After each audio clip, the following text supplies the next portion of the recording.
Greater Noida विकास प्राधिकरण के gate पर किसान संगठनों ने हंगामा किया है। स्कूल और अस्पतालों में वसूली का आरोप लगाया है। वहीं किसानों के बच्चों की पढ़ाई में 25% छूट और अस्पतालों में ओपीडी को फ्री करने की मांग की गई है। तो ग्रेटर नोएडा से बड़ी जानकारी आपको इस वक्त बता रहे हैं, जहां ग्रेटर नोएडा प्राधिकरण के गेट पर किसान संगठनों ने हंगामा किया है। स्कूल और अस्पतालों में वसूली का आरोप लगाया है। किसानों ने बच्चों की पढ़ाई में 25% छूट और अस्पतालों में ओपीडी को फ्री करने की मांग की। ओपीडी फ्री रखें स्थानीय किसानों के बच्चों के लिए। भारत माता की। और वहीं नोएडा में पुलिस ने फर्जी कॉल सेंटर का पर्दाफाश किया है। 13 आरोपियों को गिरफ्तार किया है। इनके कब्जे से कंप्यूटर, मोबाइल, सर्टिफिकेट बरामद किया गया है। बता दें कि पूरा मामला सेक्टर 63 थाना क्षेत्र में फर्जी कॉल सेंटर चल रहा था।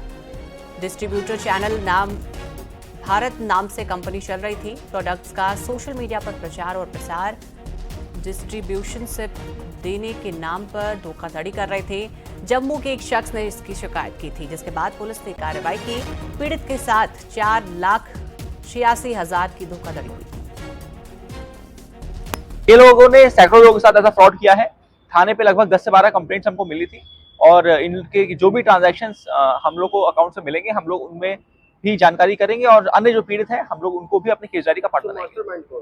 मास्टरमाइंड इसमें कई लोग हैं और उनमें कई लोगों को गिरफ्तार किया गया। बस इसमें एक डायरेक्टर जो है अभी उसकी गिरफ्तारी शेष बची हुई अभी शेष है, जल्दी उसको गिरफ्तार भी किया जाएगा। और वहीं एसपी विधायक अबू आजमी के बाद शायर मुनव्वर राणा के बेटे तरबेज राणा ने भी विवादित बयान दिया है।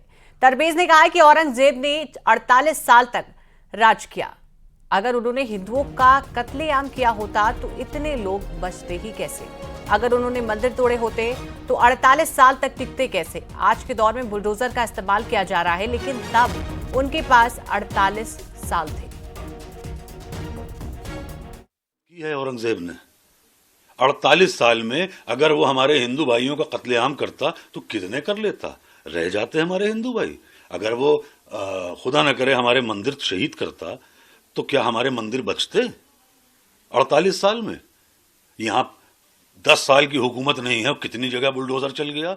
उसे 48 साल का वक्त मिला था। तब ना आप थे ना सोशल मीडिया थी। वो जो चाहता कर लेता, नामो निशान मिट जाता। अगर वो इतना आतंकी होता तो जो इस हालात पे है अबू आसिम साहब पे, जो आप कह रहे हैं कि मुकदमे हुए और ये वो, तो उनका शेर है कि शायद ये ज़र्फ है हमारा जो खामोश हूं अब तक, वरना तो तेरे ऐब भी मालूम है सारे, और हर जुर्म मेरी जात से मंसूब है इतना, क्या मेरे सिवा शहर में मासूम है सारे? सिर्फ हम ही निशाना बनते हैं। प्रयागराज में करंट लगने से 2 मजदूरों की मौत हो गई है। शादी समारोह में लगे टेंट को खोलते समय हादसा हुआ है। लोहे की पाइप में बिजली का तार छूटने से करंट उतरा है। हादसे में एक मजदूर गंभीर रूप से घायल हो गया है। वहीं बता दें कि पूरा मामला घटना गागौर गांव का है। घटना घायल मजदूर को एसआरएन अस्पताल में भर्ती करवाया गया है।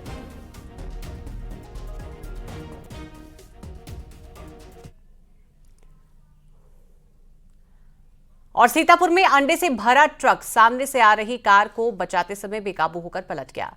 ट्रक के बीच ट्रक पलटने के दौरान अपनी चपेट में आ गया। कार का अगला हिस्सा बुरी तरह से डैमेज हो गया।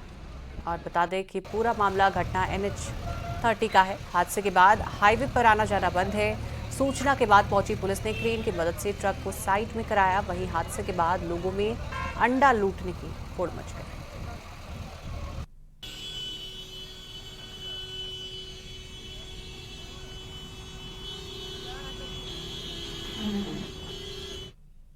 महोबा और सहारनपुर में आग का तांडव देखने को मिला है। महोबा में घर में खाना बनाने के बाद गैस सिलेंडर फटने से आग लग गई है। इतना ही नहीं, आग इतनी भीषण थी कि इसकी चपेट में आसपास का एक और मकान आ गया। घर में रखा अनाज, सामान और 50,000 कैश जलकर राख हो गया है। पीड़ित परिवार ने सरकार से मुआवजे की मांग की है। वहीं सहारनपुर में नगर पंचायत ऑफिस में आग लगने से हड़कंप मच गया है। नगर पंचायत कर्मियों ने मशक्कत के बाद स्थानीय लोगों की मदद से आग पर काबू पाया।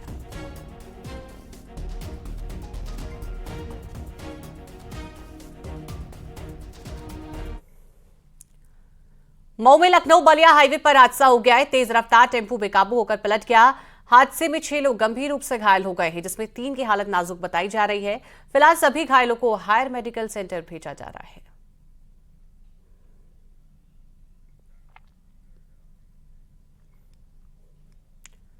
और कुछ दिन पहले ही मऊ के शीतला माता मंदिर में चोरी हुई थी। पुलिस ने इस वारदात का खुलासा किया है और आरोपी को गिरफ्तार कर लिया है। मंदिर में चोरी की घटना को अंजाम देने वाला राष्ट्रीय स्तर का खिलाड़ी निकला।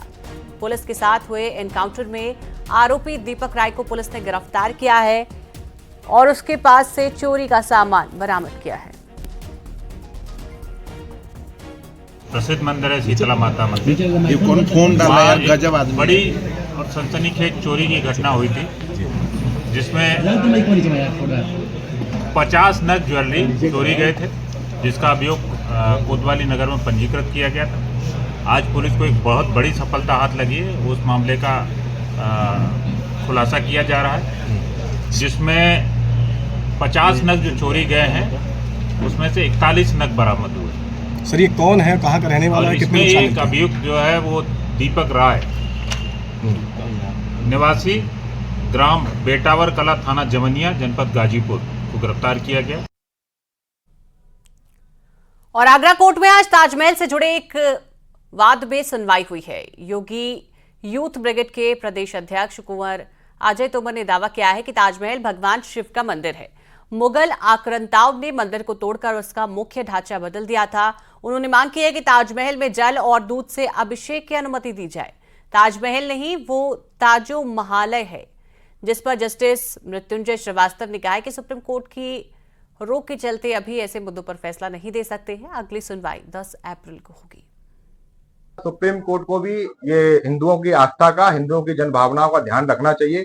सब जानते हैं कि हिंदुओं के मंदिरों को तोड़ा गया, हमारे ऊपर अत्याचार किया गया, मुगलों की क्रूरता से पूरा इतिहास भरा पड़ा है, एक एक किताब भरी पड़ी है। ये सुप्रीम कोर्ट को भी जानना चाहिए। ये लोग कहीं सुप्रीम कोर्ट पहुंच जाते हैं, कभी हाई कोर्ट पहुंच जाते हैं। अयोध्या, मथुरा, काशी और संभल सबसे बड़ा उदाहरण है, और उसके बाद ये तेजो महालय है। और कानपुर में ट्रेनों में बिक रही शराब को लेकर सेंट्रल स्टेशन पर जीआरपी आरपीएफ ने छापा मारा है, जहां 10 से ज्यादा ट्रेनों की जांच में 15 वेंडर्स को गिरफ्तार किया गया है। वहीं छापेमारी के बाद हड़कंप मच गया है, जिसके बाद कई वेंडर्स ट्रेन छोड़कर भागे हैं। रेलवे अधिकारियों के निर्देशक पर 60 सदस्यीय टीम बनाई गई है। वहीं कई ट्रेनों से शराब की खेप बरामद की गई है।